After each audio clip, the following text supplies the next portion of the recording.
নমস্কার সবাইকে সুন্দরবন ডায়েরিতে স্বাগত জানাই। এখন সকালবেলা, সবাইকে শুভ সকালের অনেক শুভেচ্ছা। তো কাজকর্ম অনেকটাই গুছিয়ে নিয়েছি আর রেডি হয়ে নিয়েছি, যাব ও বাড়ির দিকে, পুরানো বাড়ির দিকে। মা বাবা চলেই গেছে আগেই। গতকাল রাত্রি হঠাৎ সিদ্ধান্ত, রাত্রিবেলা সব খেতে বসেছি, খেতে খেতেই আলোচনা হচ্ছে, এর মধ্যেই হঠাৎ করেই সিদ্ধান্ত নেওয়া যে আজকে পুরানো বাড়িতে যেতে হবে। মা বলছে এদিকের বাগানের কাজ তো অনেকটা হয়ে গেছে, এখানে কিছু আর সেরকম করার নেই, নদীতেও জাল টাল পাতা যাচ্ছে না, তো ও বাড়ির দিকে গেলে কীরকম হয়। তো আমি বললাম যদি যাও তো সে তো ভালো কথা। তো মা বলে আমরা সকাল টানে চলে যাব, আর তুমি এদিকে বাড়ির দিকে গুছিয়ে পরের দিকে আসবে। তো আমি উঠেই রান্না বান্না মোটামুটি যেটুকু যা করার সকালের মতন, ভাত তরকারি নিয়ে যাব, বাড়িতে রেখে যাব, আর সোনামা বাড়িতে থাকবে, আমি ঝপ করে যাব আর আসবো ওখান থেকে। তো সঙ্গে থাকুন, আপনারা দেখতে থাকুন আজকে সম্পূর্ণ পর্বটা, আশা রাখছি ভালো লাগবে। আর যারা নতুন দেখছেন আমাদের চ্যানেলটি সাবস্ক্রাইব করে সবাই পাশে থাকবেন। সৌরভের বাবা যেত, কিন্তু আমার একটু যাওয়ার প্রয়োজন আছে, যে কারণে আমি যাচ্ছি। ও বাড়িতে থাকছে। আর আপনারা অনেকেই জানতে চাইবেন যে সৌরভ কেমন আছে। সৌরভ ভালো আছে। কালকে একটু সারা দিনটা ওর শরীর খারাপ গেছে, রাত্রিবেলাতে ওর বাবা ওষুধ এনে দিয়েছিল, ভাত খেয়ে ওষুধ খেয়েছিল, সকালবেলা উঠেই বলে মা আমার একটু ভালো কালকের থেকে। এখন আবার আমি খেতে দিলাম ওকে, ওষুধ খাইয়ে দিয়েছি, খেয়ে দিয়ে ও এবার একটু বাড়ির দিকে থাকতে লাগুক। সোনামা আছে, ওর বাবা আছে, তিনজনে বাড়ি থাকছে, আমি ঝপ করে যাব। ভাত তরকারি তো রেডি করে নিয়েছি, এখন তার আগে সোনামাকে একটু যাই কিছু খাওয়াবো আর খাবার দাবার রেডি করে মোটামুটি রাখবো। 1-2 ঘন্টা এদিক ওদিক করলে অসুবিধা হয় না, থেকে যায়। আর বাড়ি ও বাবার কাছে থাকবে যখন, অসুবিধা নেই। এখন কি করবে, এখন একটু খেলবে, চড়ে বেড়াবে, এই সময়টাই এই। এবার আমি তাড়াহুড়ো করছি যে সকাল টানে ওদিকে যাব, যতই করি না কেন এদিকের কাজ শেষ হয় না, সকালের তো কম কাজ থাকে না। আর দেরি করবো না, দেখি ওকে একটু খাইয়েই বেরিয়ে পড়বো। তাড়াহুড়ো করছি বটে, কিন্তু সে পেরে উঠলাম না। তোমার গুড মর্নিং বলো সবাইকে, গুড মর্নিং বলো। কি খাচ্ছ তুমি, কি খাচ্ছ? ডাল, ডাল, ডাল। কি খাচ্ছ বলো? ডাল। আবার একটু বলো, বলো আমি ডাল সেদ্ধ খাচ্ছি। সেদ্ধ পর্যন্ত যেতে হবে না, ডাল বললেই হবে। ওদিকে ভাত তরকারি গুছিয়ে নিয়েছি, আর ওকে একটু খাইয়ে দেবো। আর খাবার দাবারগুলো ঢেকে ঢুকে রেখেছি, পরপর যা খাবে ফল টল, তো বাবা খাইয়ে দেবে। তুমি সকালবেলা উঠে তো কিছু খেতে চায় না, এই একটু আগে উঠলো, রাত্রিতে প্রচুর একটা রাত জাগা পড়ছে, ও রাত্রে ঘুমায় না। ওর বাবা রাস্তা দিয়ে নিয়ে নিয়ে হাঁটছে, প্রথম রাউন্ডে তো সেটা 9টা-10টার আগে পর্যন্ত আমি করেছি, তারপরে ও বাবা বাড়ি আসলে সে কোলে নিয়ে ঘুরছে, কাঁধে ফেলিয়ে। ঘুমিয়ে গেছে মেয়ে, ঘরে ঢুকতে যাচ্ছে, যে ঘরে ঢুকে গেছে অমনি মাথা উঁচু করে দেখছে না, এখানে তো না, রাস্তায় হাঁটছে। কি দুষ্টু শোনা মা, 2-1 দিন ওরকম করে। আর ও কিন্তু ওই অনেক জিনিস চিনতে শিখে গেছে। একটু আগে আমি ওকে খাটের উপরে রেখে আর এটা ওটা কাজ করছি, দেখতে পাবো যাতে না পড়ে যায়। তো আমি বলছি বাঘ মামাটাকে নিয়ে আসো, তো ওই সাইডে থাকে, ও সেইটা আনতে গিয়ে যাতে একটু সময় পায়, আমি অন্য কাজ করতে পারি।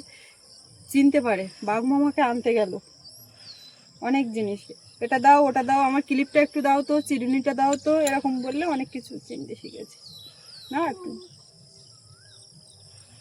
আহা,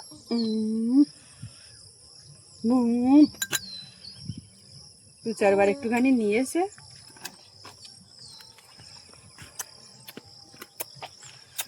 এইটাও ওরম করতে হয়। শাড়িতে লেগে গেল, কে মুখ ঘোরাতে বলেছে তোমার, কে দুটি করতে বলেছে? আবার দেখ আসলো,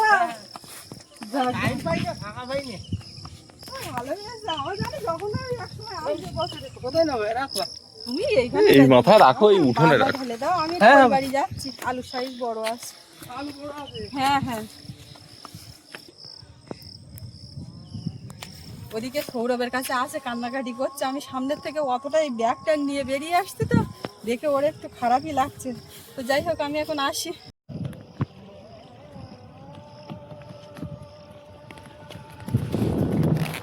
অনেকটাই হেঁটে এগিয়ে এসছি, হাতে একটা ব্যাগ, যথেষ্ট ভারী খাবার নেওয়া।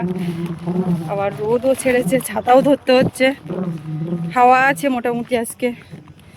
তো এই নদী রাস্তা ধরে হেঁটে হেঁটে যাচ্ছি, যেতেও তো একটা সময় লাগে। সোনামাকে ওদিকে নিয়ে যাব, সবাই মিলে যাব, বাড়ির দিকে কেউ না থাকলেও হয় না, এরকম একটা সমস্যা। চারিদিকে শুধু গান আর গান, প্রত্যেক দিন। এদিকেও সামনে বিনা পানির দিকে কোথায় হচ্ছে। বাড়িতে থাকলে মা এতক্ষণ বাগান থেকে উঠে এসে বলতো, দাও খাওয়ার জোগাড় কী করেছো, বাড়ো তো দেখি খাই। তো ওখানেও এতক্ষণ খিদে পেয়ে গেছে। আমার যেতেই তো একটা আধ ঘন্টা টাইম লাগছে। যাই দেখি। রাত্রিবেলা ব্যাগটা গুছিয়ে রেখেছিল, কি সব 2-3টে ব্যাগ নিল, দা কাঁচি অনেক কিছু, মানে গোছগাছ করে নিচ্ছিল। তো কিসে কি নিয়ে গেছে জানি না। গরমের মধ্যে কুকুর একটা ওই গাছের ছায়াতে গিয়ে শুয়েছে।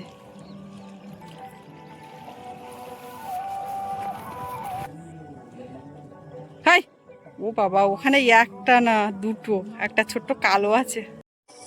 এখানটায় লঙ্কা চাষ হয়েছে, লঙ্কা বাগান। তো লঙ্কা গাছগুলোর মাথাগুলো কেমন মুড়িয়ে গেছে, সবাই তুলছে লঙ্কা। আমি জিজ্ঞাসা করছিলাম যে কেমন কি হলো, আর এমনি দেখা যাচ্ছে না, সব তলাতে হয়েছে। গরমের জন্য নাকি পাতা ওই রকম হয়ে গেছে। আমি তো হেঁটে হেঁটে যাচ্ছি, তো রাস্তার এক পাশে গ্রাম্য পরিবেশ, আর এক পাশে আছে আমাদের গোমন নদীর এই যে রূপ। তো সেটাই মাঝে মধ্যে আপনাদের সঙ্গে শেয়ার করতে করতে, কথা বলতে বলতে এই চললাম। এসে গেছি প্রায় আমি বিনা পানি পর্যন্ত, বাড়ি পর্যন্ত এখনো আসিনি। এদিক দিয়ে রাস্তা দিয়ে যাওয়ার তো পথ আছে, কিন্তু রাস্তা দিয়ে না গিয়ে এখান থেকে মাঠ আট দেবো। ওদিকে এখান থেকে মাঠ আট দিলে ওঠা যাবে, ধান টান চাষ হয়েছে, এখান থেকে ওই খালের পাশে ওঠা যাবে। তোরা কি শাক তুলছো নাকি? আচ্ছা, তোলো। কি শাক হয়েছে এখানে? ছাঞ্চি, ছাঞ্চি, মাটি পড়া শাক। শাকের কোনো সমস্যা নেই, এই নতুন বর্ষা হচ্ছে, মাঠে ঘাটে যেখানে সেখানে হয়ে আছে।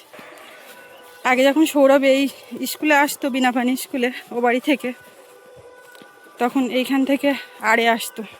মাঠ আট দিয়ে যাচ্ছি তার কারণ একটু তাড়াতাড়ি যেতে পারবো। এখান থেকে হেঁটে যেতেও কোনো অসুবিধা হচ্ছে না। যে খড়ের গোড়াগুলো থাকে সেগুলো সব মানে নরম হয়ে মাটির সঙ্গে মিশে গেছে, হাঁটতে গেলে যে পায়ে লাগবে সেই সমস্যাটা নেই। আমি ওই দিক দিয়ে নেমে এসছি, এই গাছগুলোর পাশ দিয়ে, আর এই দিকে দিয়ে এই রাস্তা গিয়ে ঘুরে ওই রাস্তা ধরে যেতে হতো। তো সেখানে আমি আট দিয়ে ওই সোজা কোনায় গিয়ে উঠবো। খড় ঝাঁপানো আছে, সেই এমনি নরম হয়ে যাচ্ছে, রোদ নেট পেলে আর কতক্ষণ থাকে।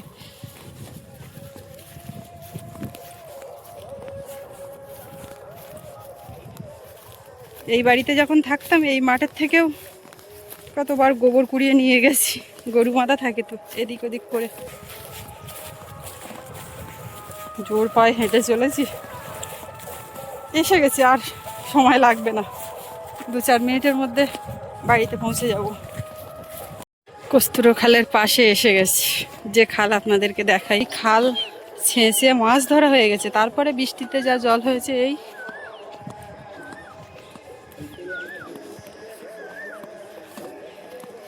আমরা যখন যাই ওই রাস্তা দিয়ে ওখান থেকে যাওয়ার সময় দেখাই।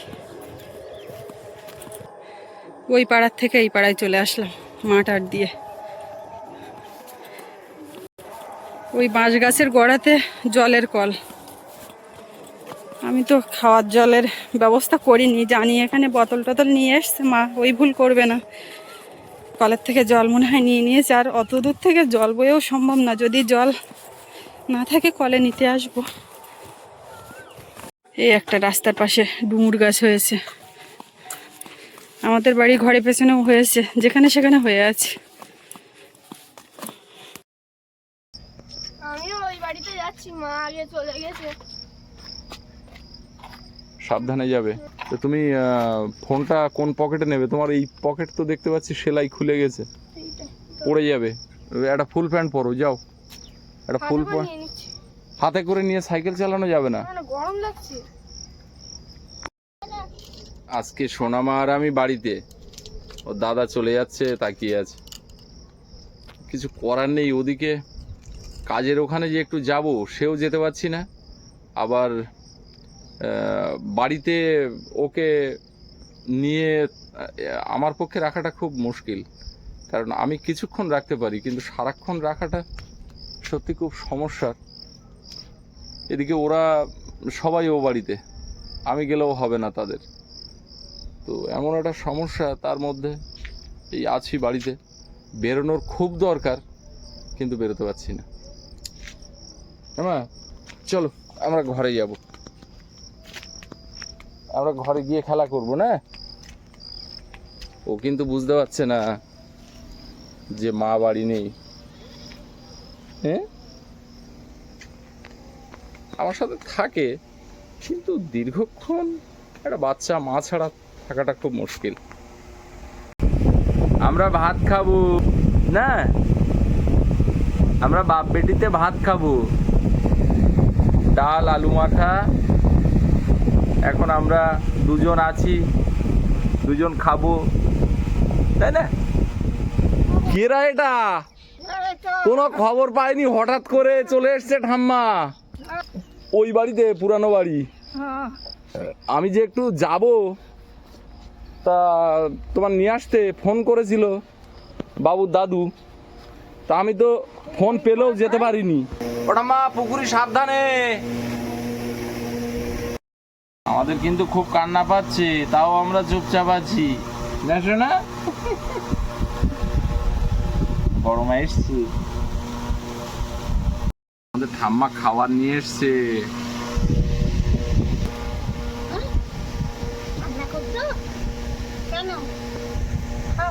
ওটা মা, তা বাড়ির দিকে সবাই ভালো আছে? তোমার শরীর ভালো আছে? তা তুমি কটার দিকে বেরিয়েছো? হ্যাঁ বাড়ি মিস্ত্রিতে কাজ করছে না। মা তোমার জন্য খাবার নিয়ে এসছে। ওর মন ভালো না, মা বাড়ি নি, ঠাম্মা বাড়ি নি, দাদা বাড়ি নি। তুমি দেও না একটা হাতে খাও।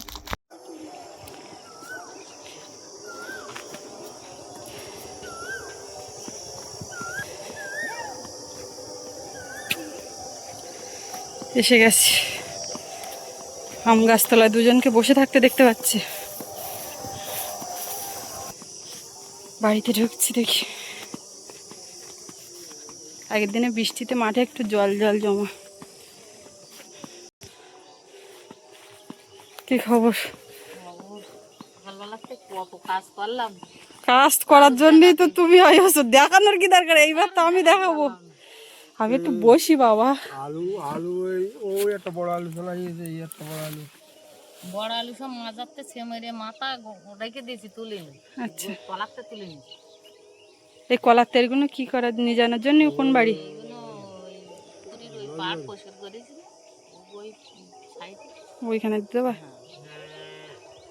না দিলে তো ধরতে হচ্ছে না। করা ডয়রা কলার তেল নিয়েছি, আর একটা কাঁচকলার তেল, আর একটা ওই মটর সবুজ তেল। গাড়ি নিয়েছি, সাইকেলটা নিয়ে অনেক জিনিস যাবে। কত জিনিস নিয়ে জানে। সাইকেল কেরা নিয়ে যাবে বলো? বাবুর তো শরীর খারাপ, সে উঠেছে, খাদ্য দিলাম, ওষুধ খাচ্ছে, আর এই রোদ গরমে। হ্যাঁ বুনু এখন ঘুম পড়ে। ওই কলার কাঁধে একটা কাটার মতো নিয়ে যাবে। দেখছি, দেখি কি করা যায়। এই যে এত বড় বড় আলু উঠেছে, কেটে গেছে। ও মাথা, এইগুলো লাল কেন? না গো, সাদা মতন হয় তো, ওটা মনে হয় আর খাওয়া যাবে না। এই লাল মতন যেটা। ঘর বাড়ি এই অবস্থা। আম গাছের আম কি বুঝছো? কেন পাইকেছে? তাই এটা না, ওই থেকে বেশি মিষ্টি। না না এই ক্ষেত্রে একটু খারাপ তো। জলের কি ব্যবস্থা? আমি বলো জল নিয়ে আসি। জলের ব্যবস্থা আমরা করেছি আমার এখানে। আমি জানি যে সেই বোতল নিয়ে আসার কথা, সে মিষ্টি রসের কি খবর? গেলাম গিয়ে সেখানে মিষ্টি রস নেই। আচ্ছা। ও বলেছে যে তুমি এবার অর্ডার দিয়ে গেছো যখন আমি তোমার জন্য এবার ও সেই জলের বোতলে, মানে যে বোতলে মিষ্টি রস তাতে জল ভরেছো? আর এই ডালপালা নিয়ে যাওয়ার জন্য ভ্যানওয়ালার বলছিলাম, বুঝলে তো? তা বলছে আজকে একজনের কাজে যাচ্ছে, কালকে দিকে। আমি বলছি আজকে আমরা সবাই ছিলাম ওখানে, তুলে তুলে দিতে পারতাম। পুকুরের জল কিন্তু অনেকটাই কমে গেছে, মশা বেড়েছে। পুকুর পাড়ে কলা গাছ পরিষ্কার। মা এসছে, মানে শুধু এখন মা এসছে একা বলা যাবে না, বাবাও এসছে। হ্যাঁ, এই ঝাড়টা পরিষ্কার করার খুব দরকার ছিল, এখানে পুরো হয়েছিল। ভালোই, এবার কাঁদি পারবেন। পেয়ারা দেখার আগে আমি একটা কলার কাঁদি দেখতেছি। ওটা কি? ওই মাঝখান দিয়ে বেরোচ্ছে কেন? মা এখানে আমার ডাকছে, বলে এদিকে আসো, দেখবে একটা পেয়ারা।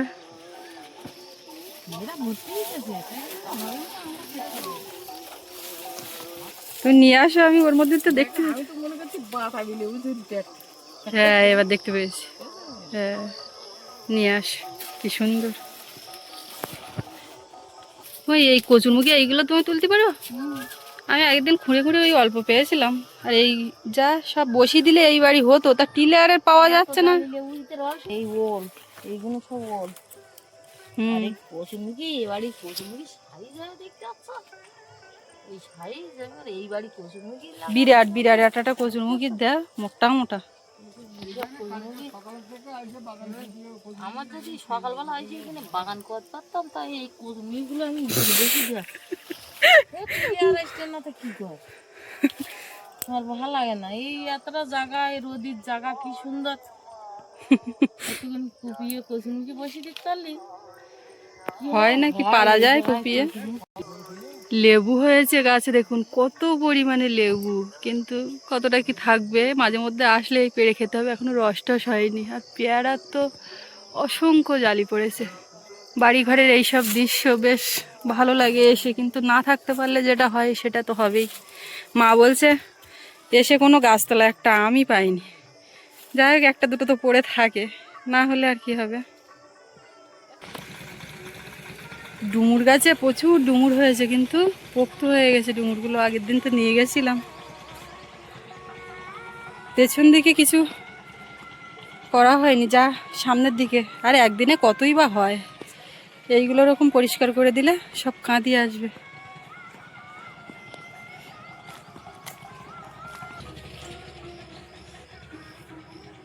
সজনে তো গাছে একদম কাঠের মতো শুকিয়ে গেছে। কি হচ্ছে সব?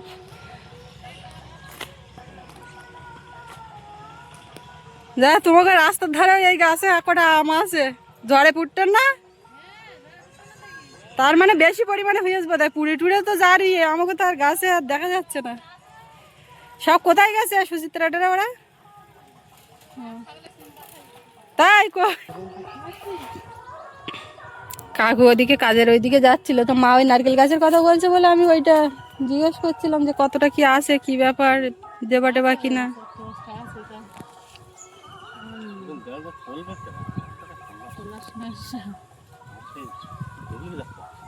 তাই এমনি তো কাজ এদিক ওদিক করছো, তা তুলে দেবা, তা সে তুলবা, টাকা টাকা যা নেবা কি আছে। সে ধানের কি খবর করতে পারলে?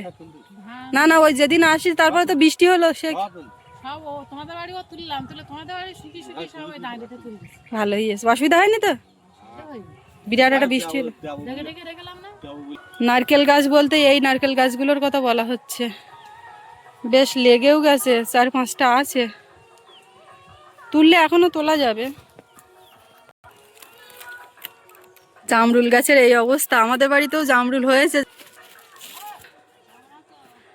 আছি ভালো, এই সেই 12 মাসে আম গাছ, কি ছোট ছোট আম। তুমি কেমন আছো? তোমরা কেমন আছো? ছেলেপুলে ও একটা বড় কাজে পড়েছে, আমি সেটা দেখাচ্ছি। তিনটে বেবি। আরেকজন কই দেখতে পাচ্ছি না, এই তো দুজন। এ তিনটে কি বাচ্চা হয়েছে? তিনটা সব মেয়ে বাচ্চাই। তিনটেই? 1 বছর পরে মানে এটা আবার ডবল হবে। ছাগল পোষা সত্যি লাভজনক। ছেলে মেয়ে কোথায়? লতিকা তো ইতুদের বাড়ি গেছে আর দীপ গেছে মামার বাড়ি। আচ্ছা, এটা কেমন আছে? আছে ওর বাবার কাছে বাড়ি আছে, এক্ষুনি আবার চলে যাব। হাঁটতে শেখা বলতে ওই কি বলতো, ধরে ধরে হাঁটে এখনো, মানে নিজে উঠে উঠে দাঁড়ায় কিন্তু পা ফেলাটা এখনো ফেলিনি। যাবো যাবো, যখন ও হেঁটে হেঁটে আসবে আমাদের বাড়ি। তুই চুপ করো, জাতি বলে একটু তো ঘুরে আসতে পারো। যাবা এ চলে যাচ্ছে, আমি নারকেল গাছ দেখতে এলাম। আমি ঠাকুর দাও ওই ঠাম্মা বলছিল নারকেলের গাছের জন্য বর্ষাকালের দিকেই লাগাইতে হবে। না এখন করে এই বর্ষায় না, বর্ষা পুরো হবে তখন না দিল্লি জল দেবে কে আবার।